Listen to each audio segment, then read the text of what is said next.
మొన్న బెల్జియం నుంచి ఒక టీమ్, బెల్జియం అంటే యూరోప్ యూనియన్లో ఒక అతి ముఖ్యమైన దేశం, బెల్జియం చాక్లెట్స్ అని అంటాం చూసారా. సో ఇప్పుడు ఈ బెల్జియం నుంచి వీళ్ళు మోదీ గారిని కలవడానికి ఒక టీంతో వచ్చారు. ఎవరెవరు అంటే బెల్జియం యొక్క రాజుగారు, అలాగే ప్రిన్సెస్, అంటే ఇంకా కూడా బెల్జియంలో రాచరిక పాలన అనేది ఉందండి.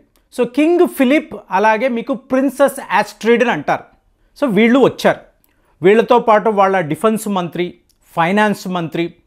దాంతో చూసారనుకోండి, అసలు మామూలుగా అడుగుతారు కదా మన ఫారిన్ ఆఫీస్, ఎంతమంది వస్తున్నారండి అంటే ఎలాంటి ఏర్పాట్లు చెయ్యాలి. మా దేశం నుంచి ఏకంగా 300 మంది బిజినెస్ లీడర్స్ వస్తున్నారు. 300 మంది ఢిల్లీకి వస్తే ఒక దేశం నుంచి, అంటే మీకు హోటల్ ఏర్పాట్లు, సెక్యూరిటీ, ట్రాన్స్పోర్టేషన్, మళ్ళీ మీటింగ్స్ ఇన్ని ఉంటాయి కదా. సో ఇప్పుడు రాజుగారు వచ్చారు, అలాగే ప్రిన్సెస్ వచ్చారు అంటే ఏర్పాట్లు ఓకే. 300 మంది బిజినెస్ లీడర్స్ వీళ్ళు ఢిల్లీ వచ్చారు. సో వీళ్ళు మోదీ గారిని కలిశారు. ఎవరు? రాజుగారు, ప్రిన్సెస్ ఇద్దరు మోదీ గారిని కలిశారు. ఏమిటి వీళ్ళ వ్యవహారము అంటే భారత్తో డిఫెన్స్ కోఆపరేషన్, స్ట్రాటజిక్ కోఆపరేషన్. అంటే మన దేశంలో పెట్టుబడులు పెట్టి ఇక్కడే వాళ్ళు వాళ్ళ యూనిట్స్ను మొదలు పెడతారు. అంటే జాయింట్ వెంచర్, కలిసి వీళ్ళు వర్క్స్ చేసుకుంటారు. ఫ్యాక్టరీలు, ఇండస్ట్రీస్ అంతా ఉంటాయి. సో ఇందులో చాలా ముఖ్యమైన విషయం ఏంటంటే వాళ్ళు రాజుగారు చెప్తున్నది, ఆయన ఏం చెప్తున్నారు అంటే భారత్ యొక్క ఫారిన్ పాలసీని చూసి మేము చాలా విషయాలు నేర్చుకున్నామండి. చాలా విషయాలు అన్నప్పుడు ఏంటి? యూరోప్ యూనియన్ ఇవాళ నాటోలో ఉండాలా ఉండకూడదా అంటే, ఇప్పుడు నాటో అంటే అమెరికా బాస్ అండి. అమెరికా వాళ్ళు ఏం చెప్తే నాటో దళాలు, నాటో దేశాలు వినాల్సిందే. మీకు 31, 32 దేశాలు వీళ్ళు చచ్చినట్టు వినాల్సిందే. సో ఒక పవర్ఫుల్ గ్రూప్ ఎవరిని ఎదిరించడానికి? రష్యాను ఎదిరించడానికి ఈ గ్రూప్ ఉంది. సో ఇవాళ ఏమైందండి? డొనాల్డ్ ట్రంప్ రావడము రష్యాతో కలిసిపోయాడు. ఇక ఈలాన్ మస్క్ గారు ఏం మాట్లాడుతున్నారు? మనకి నాటోనే వద్దు. ఎందుకండి? ఇప్పుడు మీరు నాటోలో జాయిన్ అయ్యారు అనుకోండి, మీ లాభ నష్టాలేంటి? లాభము అంటే మీ దేశం మీద ఎవరైనా దాడులు చేస్తే ఆర్టికల్ 5 అందరూ కలిసి ఆ దేశం మీద యుద్ధము చేస్తారు. ఆఫ్ఘనిస్తాన్లో జరిగింది చూసారా, వార్ ఆన్ టెర్రర్. మొత్తము నాటో దళాలంతా కూడా ఆఫ్ఘనిస్తాన్లోకి వచ్చి కూర్చున్నారు. మరి నష్టము అన్నారు అనుకోండి, అందరికీ నష్టమే. ఎందుకంటే అమెరికా వాడు అంటాడు, నాటో నేను బాస్, ఇంత పెట్టుబడులు పెడుతున్నాను అని అంటాడు. అందరూ కూడా ఓకే బాస్ అంటారు. మరి మీరందరూ కూడా పెట్టుబడులు పెట్టాలి కదా అంటాడు, పెడతారు. తరువాత చూసారనుకోండి, ఈ దేశాల ఆయుధాలంతా కూడా అమెరికా వాళ్ళే ఇస్తారు. అంటే మిలిటరీ కాంప్లెక్స్, మీకు లాక్హీడ్ మార్టిన్ అనండి, ఇలాంటి సంస్థలు లక్షల కోట్లు సంపాదించేస్తారు. మొన్న చూసారా F-35 ఏకంగా ఫిన్లాండ్ లాంటి దేశం, ఫిన్లాండ్, డెన్మార్క్, ఆ చుట్టుపక్కల ఉండే దేశాలు ఇంతంత ఉంటాయి. ఫ్రెండ్స్, యూరోప్ యూనియన్ అన్నాము అనుకోండి, నిన్న మాట్లాడుకున్నాం, ఒక జపాన్ అంటే రాజస్థాన్ అంతా కూడా ఉండదండి. మీకు జర్మనీ కూడా రాజస్థాన్ కన్నా చిన్న ప్రాంతమే, చిన్న దేశమే. అలాంటిది యూరోప్ యూనియన్ అన్నారు అనుకోండి, ఒక కేరళ సైజులో లేదా గోవా సైజులో ఇలాంటి దేశాలు. అంటే మన దేశంలో ఒక రాష్ట్రము వాళ్ళకి ఏకంగా దేశములా కనిపిస్తుంది. సో ఇప్పుడు ఇలాంటి దేశాలు 50 F-35 విమానాలు కొన్నారు.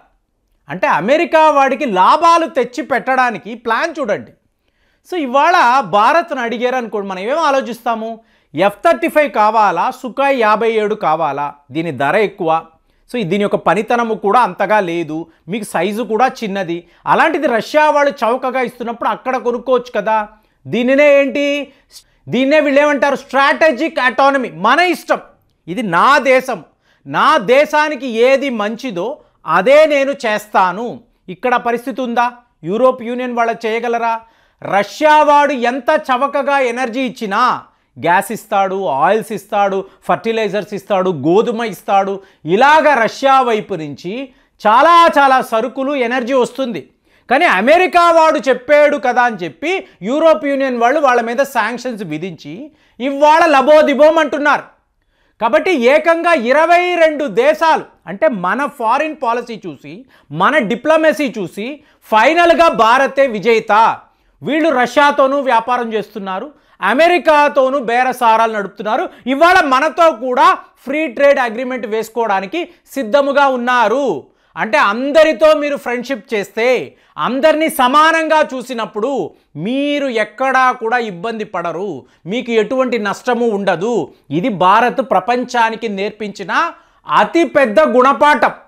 దాంతో ఇవాళ యూరోప్లో 22 దేశాలు వీళ్ళు మేము నాటో నుంచి బయటికి వచ్చేస్తాము అంటున్నారు. అంటే మిగిలింది ఎంత అండి? ఒక 9-10 దేశాలు. ఇందులో అమెరికా మాకు నాటోనే వద్దంటున్నారు. మా వద్ద ఉన్న డబ్బుని నాటోకి, వరల్డ్ హెల్త్ ఆర్గనైజేషన్కి, యునైటెడ్ నేషన్స్కి ఇవ్వడము ఒట్టి వేస్ట్ అండి. మా దేశము, మా ఖర్చులు, మా ప్రజలు, వాళ్ళు కట్టే ట్యాక్స్ ప్రతి రూపాయి కూడా వాళ్ళ బెనిఫిట్ కోసం వెళ్ళాలి. అందుకే మేము డాజ్ అని పెట్టాము, అంటే department of government efficiency. So Elon Musk గారు ఇదే పని మీద ఉన్నాడు, ఒక్క రూపాయి వేస్ట్ అవ్వకూడదు. సో అలాంటప్పుడు ఇప్పుడు ఏమైంది? యూరోప్ యూనియన్లో ఇంత పెద్ద మార్పా? అంటే వీళ్ళేంటి, ఇవాళ మన గ్రూపుతో కలిసిపోయారు, రేపు అమెరికాతో కూడా వీళ్ళు వ్యాపారం చేస్తారు, రష్యాతో కూడా. ఇది ఎందుకు ఇలా చెప్తున్నానంటే, యూరోప్ యూనియన్ మనతో వచ్చి మాట్లాడారు, రాజుగారు ప్రిన్సెస్ ఉన్నారు, అంతా బాగుంది, డిఫెన్స్ కోఆపరేషన్, ఎకనామిక్ కోఆపరేషన్, 300 మంది వ్యాపారులు ఇవాళ భారత్లో ఉన్నారు, ఢిల్లీలో ఉన్నారు, మన వాళ్ళతో బేరసారాలు నడుపుతున్నారు, ఎవ్రీథింగ్ ఇస్ గుడ్. కానీ మీరు ఇక్కడ భారత్ను చూసారు అనుకోండి, ఇది నేను 2 వారాల క్రితం చెప్పానండి. అంటే నాకు ఈ అంచనాలు వేస్తున్నప్పుడు క్లియర్గా కొన్ని విషయాలు అర్థమయ్యాయి. డొనాల్డ్ ట్రంప్ రావడము ఇదే రేపు న్యూ వరల్డ్ ఆర్డర్, వీళ్ళు ఇదే చెయ్యబోతున్నారు అనేది క్లియర్గా తెలుస్తుంది. ఏమిటి? విక్రమ్ మిశ్రీ అంటే మన ఫారిన్ సెక్రటరీ, ఈయన ఇవాళ రష్యా వెళుతున్నాడు. చూడండి, బెల్జియం అంటే రష్యా యొక్క బద్ధ శత్రువు. ఆ బెల్జియం ఒక రాజుగారు ఇక్కడ ఉన్నప్పుడు మీకు అక్కడ న్యూస్ పేపర్లో వార్తలేంటి? మన విక్రమ్ మిశ్రీ గారు రష్యా వెళుతున్నారు. ఎందుకు వెళ్తారండి? మోదీ గారు పుతిన్ గారు కలవబోతున్న హై లెవెల్ మీటింగ్. అంటే నేను ఇదే చెప్తున్నాను, డొనాల్డ్ ట్రంప్ రావడము మోదీ గారు అమెరికా వెళ్ళారు. సో ఇవాళ వ్లాదిమిర్ పుతిన్ గారు భారత్ వస్తారు, వచ్చి మోదీ గారిని కలుస్తారు. ఎవ్రీ ఇయర్ ఇండో రష్యా మీకు ఒక మీటింగ్ ఉంది కదా, కలుస్తారు. తరువాత ఏమవుతుంది? మోదీ గారు రష్యా వెళతారు. దేనికి వెళతారు? వాళ్ళ విక్టరీ డే చూసారా, మే 9వ తారీఖు, చాలా కోలాహలంగా జరుగుతుంది. అక్కడ ఆల్రెడీ నేను వస్తానని ఎవరు? జీ జిన్పింగ్ చెప్పి ఉన్నాడు, నేను వస్తున్నాను, అటెండ్ అవుతున్నాను. ఇప్పుడు మోదీ గారు కూడా అక్కడికి వెళతారు అనుకోండి. అంటే పుతిన్ రావడము, ఈయన వెళ్ళడం, మళ్ళీ డొనాల్డ్ ట్రంప్ గారు భారత్ వస్తారు. చూడండి, అంటే ఆ నలుగురు అని చెప్పి మాట్లాడుకోవాలి. ఈ ప్రపంచాన్ని పరిపాలించేది ఈ నలుగురే. వీళ్ళు మారి ఇటు అటు తిరుగుతూ ఉంటారు. ఎందుకు తిరుగుతారు? ప్రపంచాన్ని కట్టడి చేయడానికి. మీకు ఒక పర్ఫెక్ట్ ప్రపంచం అనేది ఉండాలి.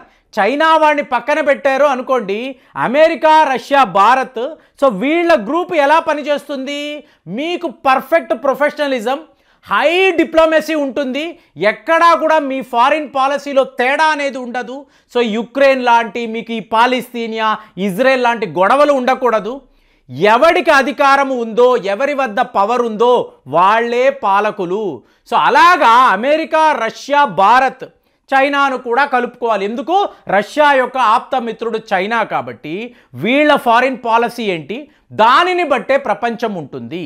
మీకు డొనాల్డ్ ట్రంప్ గారు ఏ లెవెల్లో దెబ్బ కొట్టాడు అంటే, ఒకే ఒక మాట చెప్తున్నాను, యుక్రెయిన్కి ఇవ్వాల్సిన ఎయిడ్, ఓకే, ఫండింగ్ అనేది ఆగిపోయింది, మిలిటరీ ఎయిడ్ కూడా ఆగిపోయింది, అంటే ఆయుధాలు పంపరు. కానీ యుక్రెయిన్కి ఇవ్వాల్సిన ఇంటెలిజెన్స్ నెట్వర్క్, అంటే గ్లోబల్ పొజిషనింగ్ సిస్టమ్ ఉంటుంది చూసారా, శాటిలైట్ ద్వారా రష్యా యొక్క విమానాలు, రష్యా ఆయుధాలు, మిసైళ్ళు ఎటు నుంచి వస్తున్నాయో యుక్రెయిన్ వాళ్ళకి వీళ్ళు ఇన్ఫర్మేషన్ ఇచ్చేవాళ్ళు. ఎవరు? అమెరికా, యూరోప్ యూనియన్, నాటో, వీళ్ళు ఇచ్చేవాళ్ళు. టోటల్ బంద్ అయిపోయిందండి. డొనాల్డ్ ట్రంప్ టోటల్గా ఆపేశాడు. ఇప్పుడు వీళ్ళు ఎలా యుద్ధం చేస్తారు? అంటే జెలెన్స్కీ ఇన్వేరియబుల్గా అమెరికాకు సరెండర్ అవ్వడమే. సో ఇలా బెల్జియం యొక్క కింగ్, వాళ్ళ ప్రిన్సెస్, 300 వ్యాపారులు వీళ్ళు ఇండియాకి రావడము, మనల్ని ఇంతలా పొగడ్డము, దీన్ని మీరు ఎలా చూస్తున్నారు? నిజంగానే మన డిప్లొమసీ అంత గొప్పగా ఉందా? మన ఫారిన్ పాలసీ ఎక్స్ట్రాడినరీ అని మీరు కూడా భావిస్తున్నారా? ఏ అంచనాలో మీరు మీ అభిప్రాయాలు తెలియజేస్తున్నారు? కామెంట్స్లో చెప్పండి. మళ్ళీ వచ్చే వీడియోలో కలుద్దాం. జై హింద్.